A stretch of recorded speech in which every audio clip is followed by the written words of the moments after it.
ہمارا امید ہے کہ چاہے وہ الیکشن کمیشن ہو یا چاہے وہ چیف جسٹس فائز عیسیٰ صاحب ہو، وہ انشور کریں گے کہ جب 8 فروری پہ الیکشن ہو تو کوئی انگلی نہ اٹھا سکے، کوئی شکایت نہ کر سکے۔ اگر کوئی شکایت کر سکتا ہے، الزام لگا سکتا ہے، تو پھر الیکشنز ہونے کا کیا فائدہ ہے؟ پاکستان کے عوام کا اربوں روپیہ خرچ کرنے کا کیا فائدہ ہے؟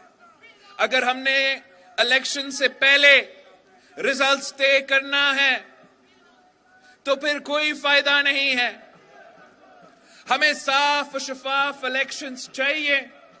اور امید ہے کہ انشاءاللہ تعالی صاف و شفاف الیکشنز ملیں گے، اس لیے کہ پاکستان پیپلز پارٹی کے کارکن جدوجہد کریں گے کہ ہمیں صاف و شفاف الیکشنز دیا جائے۔ اگر صاف و شفاف الیکشنز نہ ہوئے تو جو بھی حکومت بنا وہ نہ معیشت کا مسائل حل کر سکیں گے، وہ نہ دہشت گردی کا مسائل حل کر سکیں گے، وہ نہ خارجہ سطح پہ پاکستان کا نمائندگی کر سکیں گے، اور ہم وہیں سے شروع ہو جائیں گے۔ کوئی ایک صاحب وزیر اعظم بنے گا تو کوئی دوسرا دھاندلی کا الزام لگائے گا، دھرنا شرنا کا سیاست کرتا رہے گا، اور اس کا نقصان پاکستان کے عوام کا ہوگا۔ تو میرا اپیل ہے، مطالبہ ہے اپنے بزرگوں سے، مختلف سیاسی جماعتوں سے جو 30 سال سیاست کر رہے ہیں، جو 70 سال سیاست کر رہے ہیں، کہ آپ اپنا تاریخ کو، اپنا جدوجہد کو ایک الیکشن کے لیے ضائع نہ کریں۔ آپ اپنے منشور پہ لڑیں، اپنے سیاسی سوچ پہ لڑیں، اور انتظامیہ کے زور پہ الیکشن نہ لڑیں۔ پاکستان پیپلز پارٹی کی کسی انتظامیہ کا مدد کی ضرورت نہیں ہے،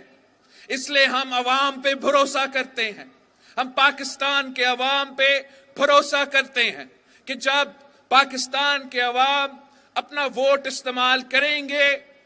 تو پھر وہ ضرور پاکستان پیپلز پارٹی کے حق میں ووٹ دیں گے۔ اور کیوں نہ دے؟ وہ صرف ایک جماعت ہے جو ہمیشہ پسماندہ طبقہ کا نمائندگی کرتی ہے، صرف ایک جماعت ہے جو اشرافیہ کا نہیں، امیروں کا نہیں، غریبوں کا نمائندگی کرتا ہے، صرف ایک جماعت ہے جو اس ملک کے کسانوں کی نمائندگی کرتا ہے،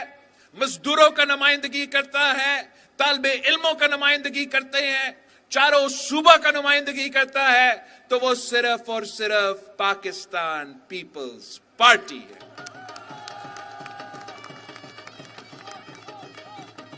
اگر کسانوں کو زمین کا مالک بنایا تو وہ پاکستان پیپلز پارٹی نے بنایا، اگر مزدور کو حق ملا تو وہ حق پاکستان پیپلز پارٹی نے دی۔ اگر آج تک اس ملک کے غریب ترین عورتوں کو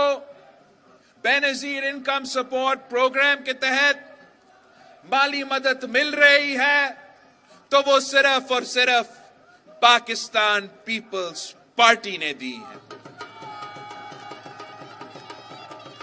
اور آج کے مسائل بھی کچھ ایسے ہیں، جس طریقے سے مہنگائی تیزی سے بڑھ رہی ہے، جس طریقے سے غربت اور بے روزگاری میں اضافہ ہوتا جا رہا ہے، تو عوام کو بھی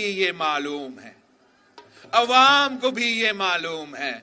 کہ ان تمام مسائل کا حل اس جماعت کے پاس ہے جس کا نعرہ ہے کہ مانگ رہا ہے ہر انسان